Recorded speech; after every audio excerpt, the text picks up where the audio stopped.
El tema que les presento, tal y como decía la doctora Manrique, es los riesgos y los beneficios de los opioides neuraxiales en el dolor agudo postoperatorio de la cesárea. Intentaré de forma breve aclarar algunos contenidos. El primero es un recuerdo de la farmacología de los opioides neuroaxiales. El segundo, conocer los beneficios, las dosis ideales y su duración. El tercero, pues la prevalencia de los efectos secundarios y su tratamiento. Y para finalizar, un epílogo intentando que les pueda ser útil en su práctica clínica habitual. El dolor agudo de la cesárea, las características del dolor ya han sido comentadas por la doctora Manrique en cuanto a infratratamiento, infraestimulación, a la intensidad y a la consecuencia sobre la recuperación y los protocolos ERAS. Por eso los opioides neuraxiales son considerados muchas veces el gold estándar porque se adecuan a estas características. Empezamos con un breve recuerdo de su farmacología. Les recomiendo las publicaciones del doctor Borja Mugabur del Hospital Universitario de Donostia al respecto. La disponibilidad de un opioide neuraxial es la capacidad que tiene de distribución desde su lugar de entrada perimedular hasta su punto de acción. Por lo tanto, un fármaco epidural deberá atravesar el propio espacio epidural, las meninges, el líquido cefalorraquídeo y la sustancia blanca. Y si la captación de los tejidos extraespinales es mínima, habrá mayor cantidad disponible en su lugar de acción medular. Como todos sabemos, el espacio epidural es un espacio rico en tejido graso y plexos venosos y, por tanto, los opioides lipofílicos difundirán más la grasa epidural y desde ahí los vasos sanguíneos.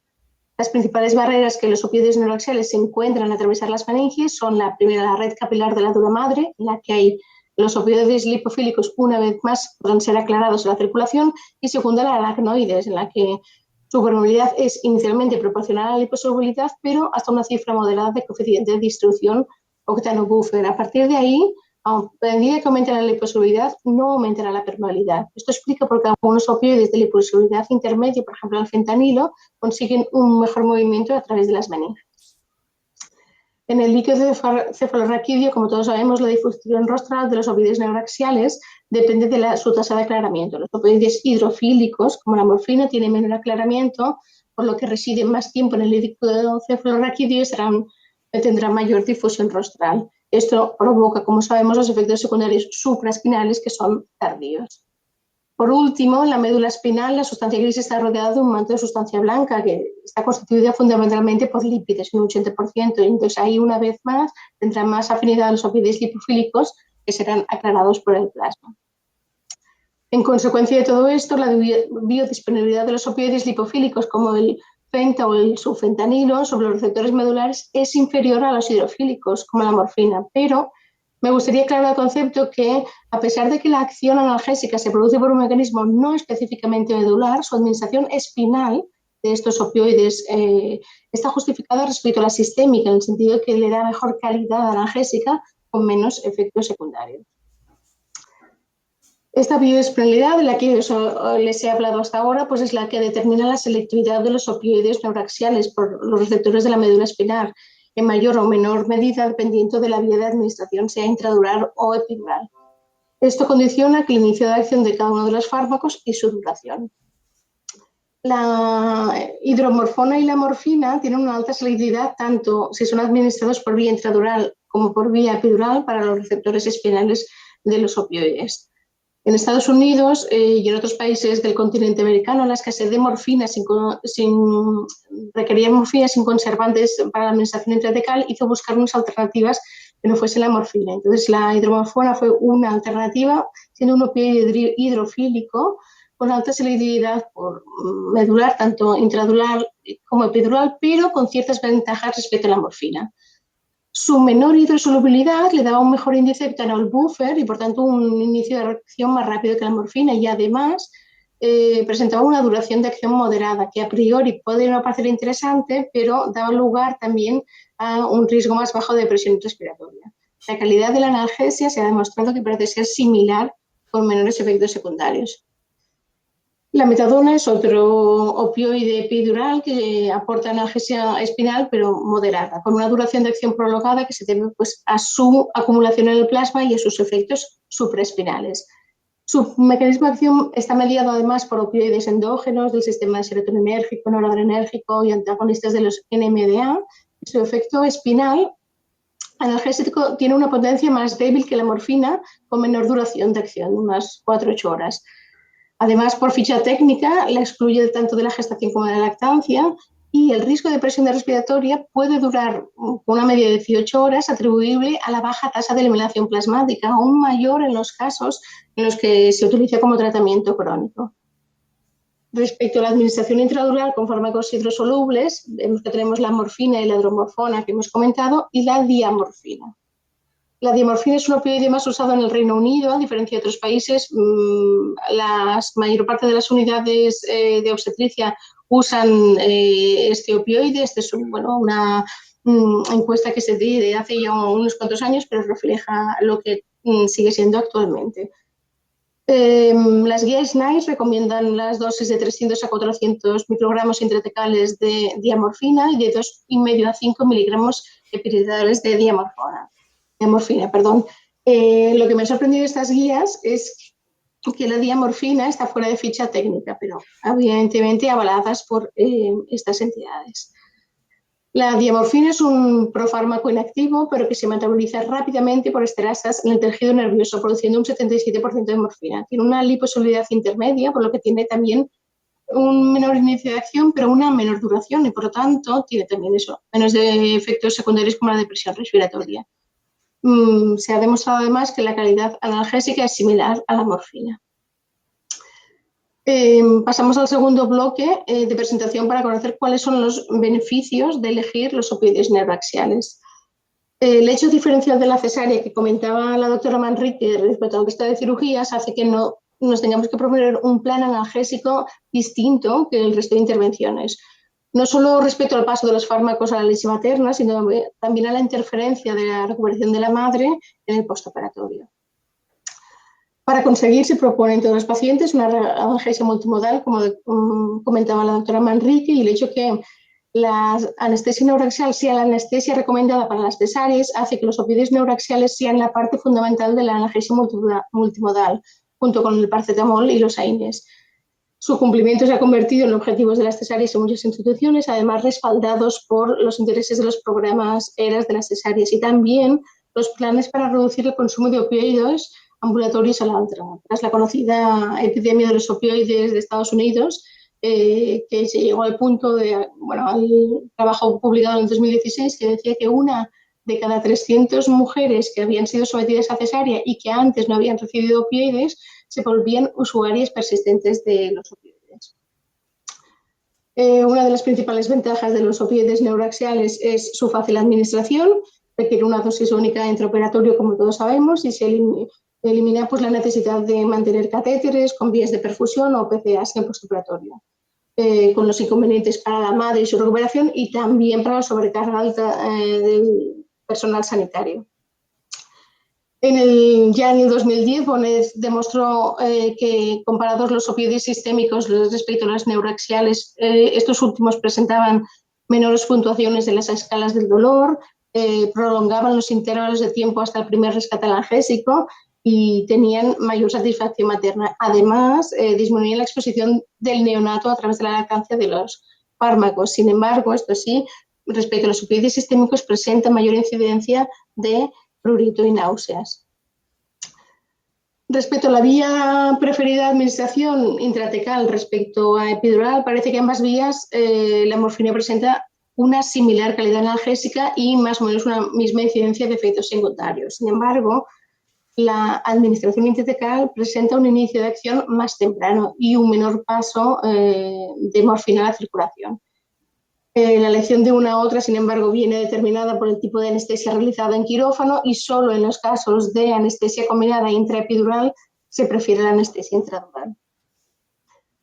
Respecto a las dosis y los tiempos de efectividad. Respecto a las dosis intratecales, la morfina se considera adecuadas, siempre, ¿no?, en los artículos de hace unos cuantos años, de 50 a 150 microgramos, hasta que en el 2016 Sultán publicó este conocido metaanálisis en el que incluía 11 ensayos clínicos en el que comparaba las cesáreas en las que se había administrado bajas dosis de morfina intratecal, que iban de 50 a 100 microgramos, respecto a aquellas que les había administrado altas dosis de morfina intratecal, que iban de 100 a 250.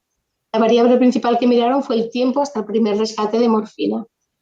Los resultados fueron que hubo una diferencia media de 4,5 horas hasta el primer rescate en el grupo de altas dosis respecto al de bajas dosis.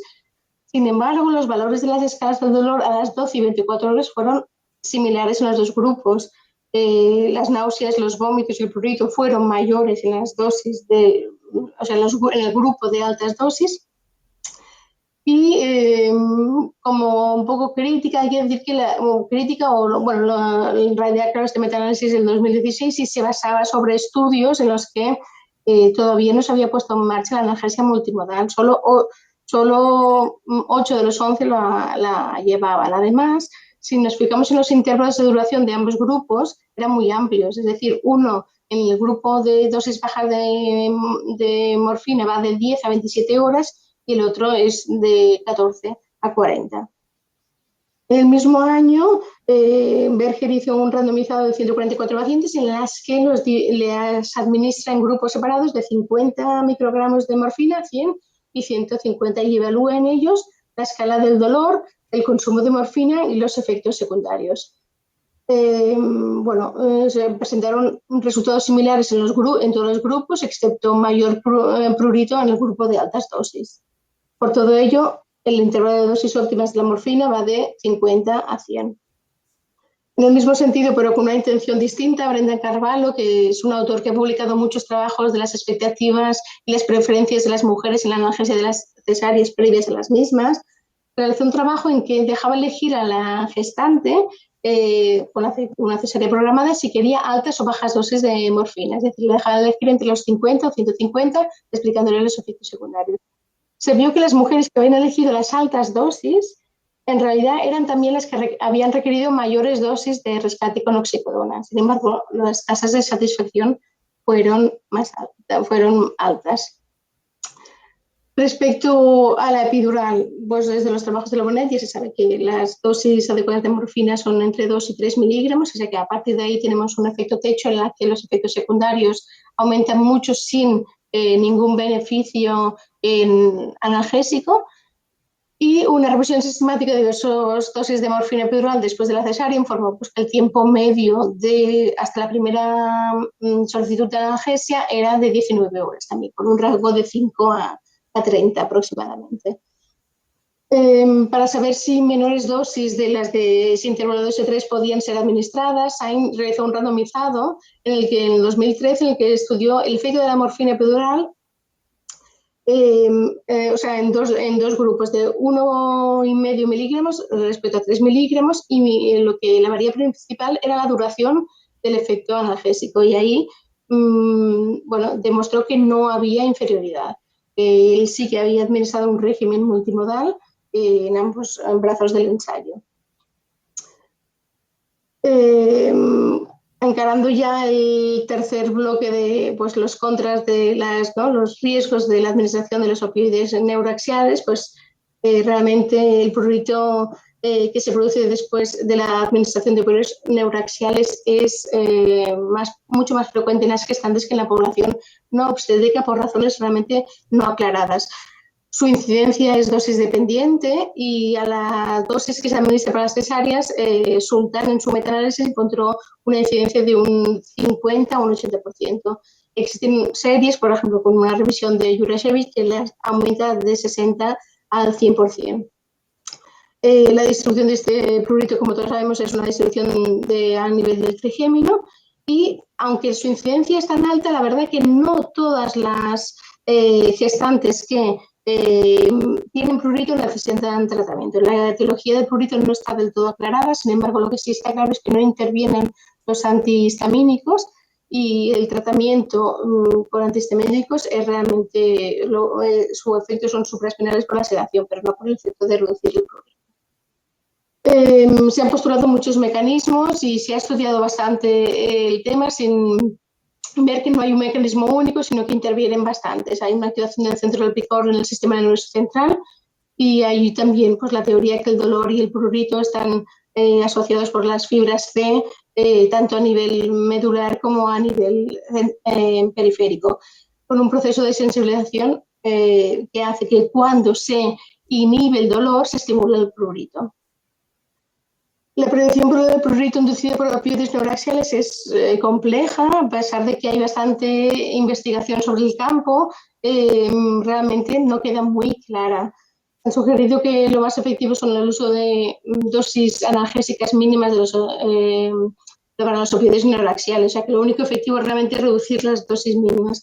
Y en cuanto al tratamiento preventivo más eficaz, se ha hablado de los antagonistas de los opioides o los agonistas antagonistas. La naloxona en una dosis baja por vía intravenosa en forma de infusión continua tiene una mayor evidencia para la prevención de prurito que en el adulto. Los opioides, se ha visto que la nalbuphina como opioide de acción mixta, agonista kappa y antagonista mu, previenen y son eficaces en el tratamiento del prurito. Se deben ser utilizados en las dosis mínimas para que no produzcan sedación y se recomiendan entre 2,5 y 5 miligramos. Sin embargo, falta traslado de estos datos a las conclusiones de la práctica clínica. Se han publicado varias revisiones y varios metaanálisis sobre el uso de los antagonistas de los receptores del 5-HT3 para la prevención del prurito con resultados realmente variables. Algunos indican que no disminuye la incidencia, mientras que George en el último metaanálisis sí que indica que disminuye la incidencia de su aparición. Recientemente hay una revisión sistemática de Subramani que demuestra que la mayor eficacia para la prevención del prurito es para los agonistas antagonistas de los opioides y también pueden ser efectivos los antagonistas de los receptores de la serotonina. El resto de tratamientos preventivos no se ha demostrado efectividad. Me llama la atención que, a pesar de todos estos estudios y todas estas, realmente no hay un traslado en unas guías de práctica clínica. Únicamente el trabajo del doctor Mugabure nos da unas recomendaciones. Y esto era hasta el tratamiento preventivo. En cuanto al tratamiento terapéutico, hay aún menos evidencia y parece que la nalbuphina ha demostrado ser superior al propofol y los antihistamínicos. Sorprende encontrar que realmente las guías ERAS casi no hacen referencia a pesar de su incidencia y no hacen referencia al prurito ni a su tratamiento preventivo ni terapéutico, y tampoco los cuestionarios que evalúan la recuperación postcesárea.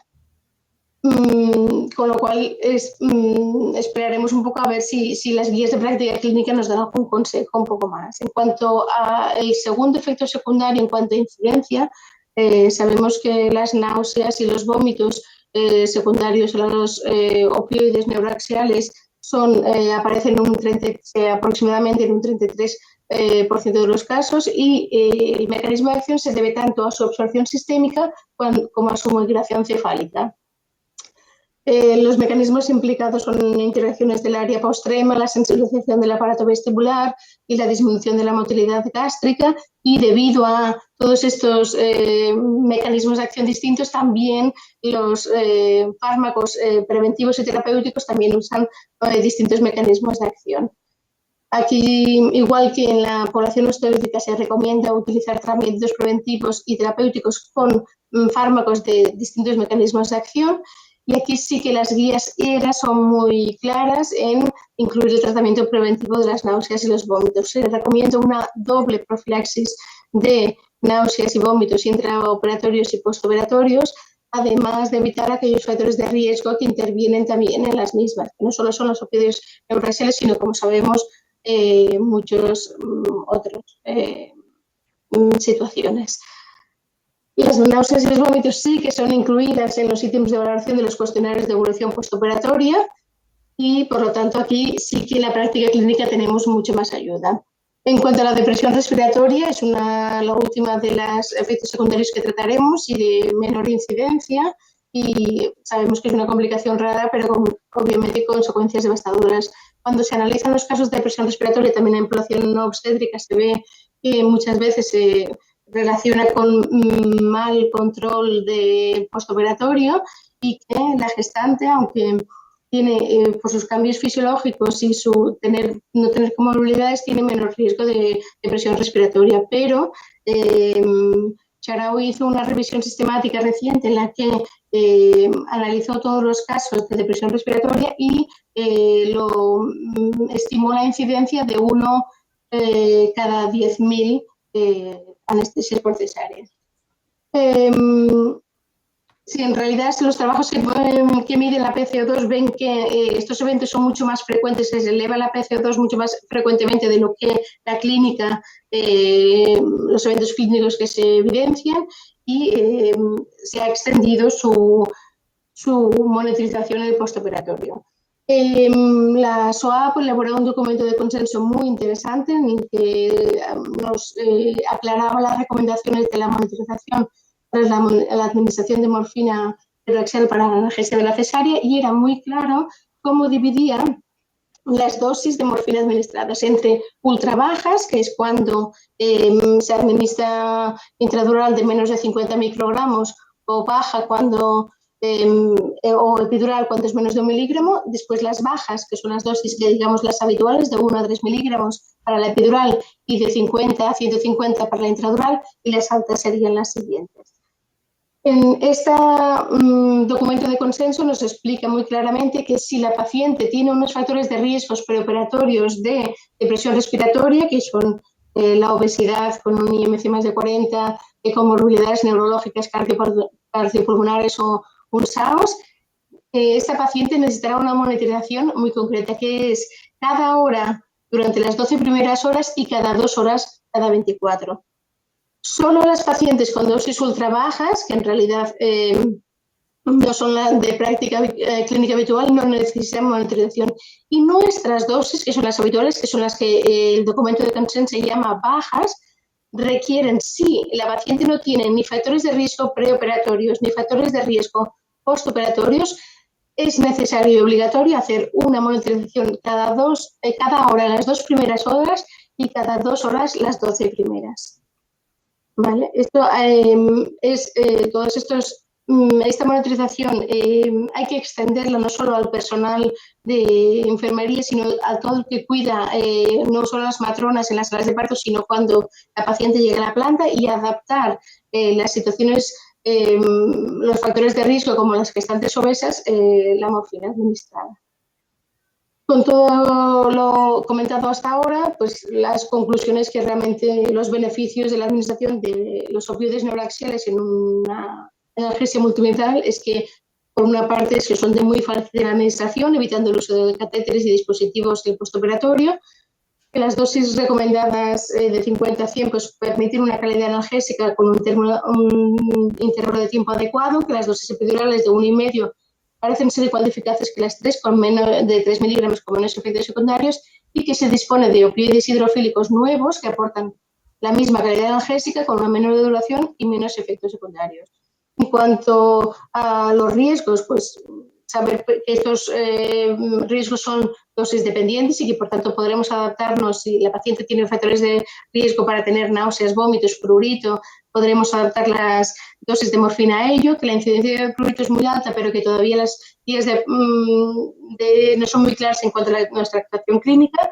En cuanto a las náuseas y vómitos, son frecuentes, son multifactoriales en la cesárea, pero que ahí sí que hay una protocolización de su prevención y su tratamiento. Y a pesar de la baja incidencia de depresión respiratoria, sus consecuencias son devastadoras, por tanto es de obligatorio cumplimiento asegurar la monitorización que es recomendada por las guías SWAP. En los casos con riesgo de efectos secundarios, lo que se recomienda, y esto Brenda Carvalho insiste mucho, es en la personalización de la analgesia, buscando otras alternativas para estas pacientes. Muchas gracias por su atención.